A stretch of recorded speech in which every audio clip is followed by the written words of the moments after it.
आइए उज्जैन के ताज़ा समाचार आपके सामने प्रस्तुत करें। हमारा उज्जैन शहर अनेक अनेक नामों से जाना जा रहा है। अराजकता पूरी, चमपुरी, घोषणा पूरी, न जाने क्या क्या हो, लूट पूरी, डकैत पूरी, अनेक प्रकार की बातें हो रही है।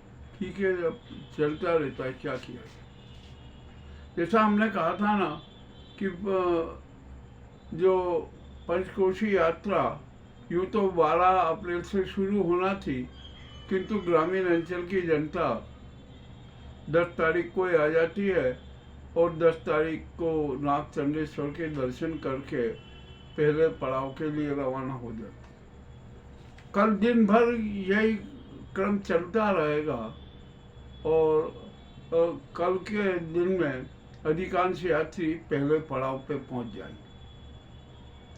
तब जरूरत इस बात की है कि जो पंचकोशी यात्री जब जाते हैं ना, जैसे कंठाल से हीरा मिल चौराहे, यहाँ पर पुलिस व्यवस्था आज ही से हो जाना चाहिए। आज रास्ते ही पुलिस की व्यवस्था कर देना चाहिए।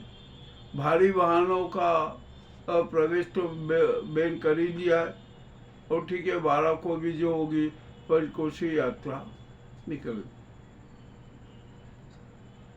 4 द्वारा यात्रा भी निकलती है, वो भी निकलेगी।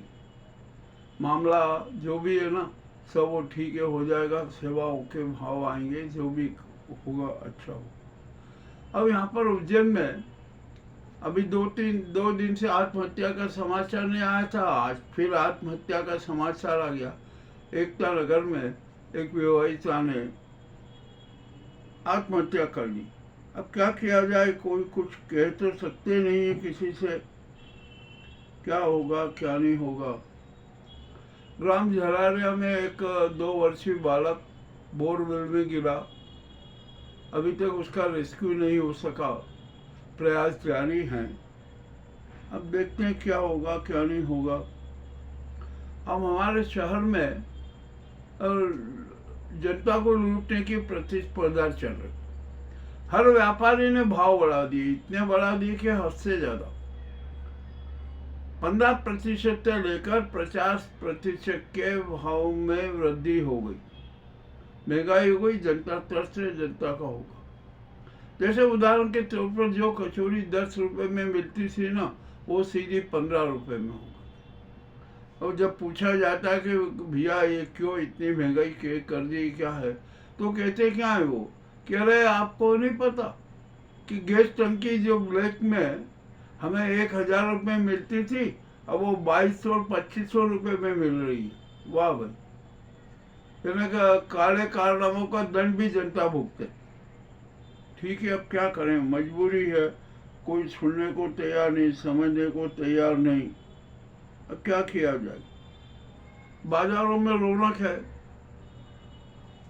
रहेगी, क्योंकि आखा सीट पर अग्नि सराखा चल रहा है, तो शादी विवाह की खरीदारी चल रही है, इसलिए यहाँ पर बाजारों में तो रौनक रहेगी। लूट के शिकार तो हो गई। अब बिजली भी महंगी हो गई है, क्या किया जाए। सबसे ज़्यादा तो इस देश में सबसे महंगी बिजली मध्य प्रदेश में। करो भैया, अब क्या किया जाए।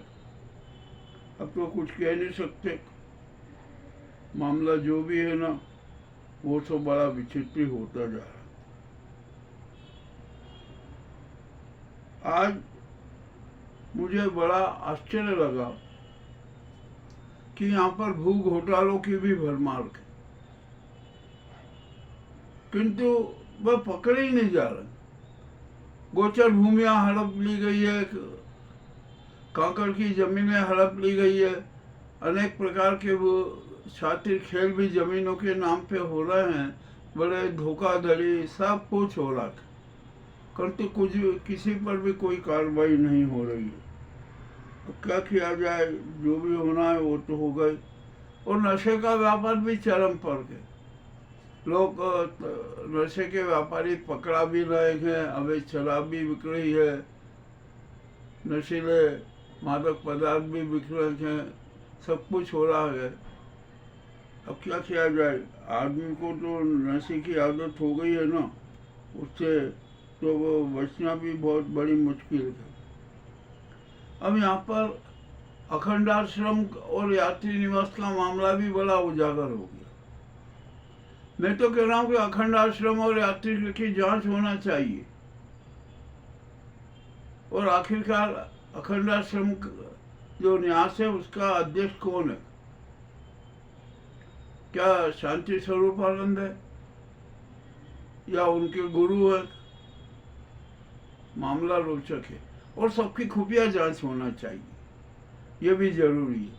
यहाँ जितने भी साधु संतों के अखाड़े हैं, भगवाधारी दुपट्टे वाले हैं, भगवाधारी शाल वाले हैं ना, सबकी खुफिया जांच होना चाहिए। मामला अति रोचक और गंभीर है। मैं अब कुछ भी नहीं कह सकता, क्योंकि धन कुबेरों ने है ना साधु संतों को एक प्रतीक बनाकर उनकी आड़ में अपने खेल शुरू कर दिए हैं, और हर जगह ये खेल हो रहा। आराधना स्थलों में भी अनेक प्रकार के विचित्र विचित्र खेल हो रहे हैं। क्या किया जाए? अंधे आस्था जो है, यहाँ पर कोई भी आदमी आत्मदर्शन आत्मचिंतन में विश्वास नहीं करता, सिर्फ अपने स्वार्थ की पूर्ति में विश्वास करता। धनखोरी चाहिए, धन चाहिए, अरे भैया धन ही भगवान हो गया, तो उसी की आराधना में ही लगे रहते हैं। अब क्या किया जाए, जो भी होगा ना देखा जाएगा।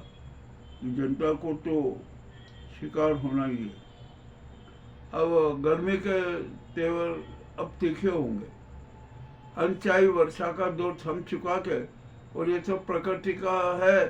कल से कोई नया पश्चिमी विक्षोभ बन जाए और फिर से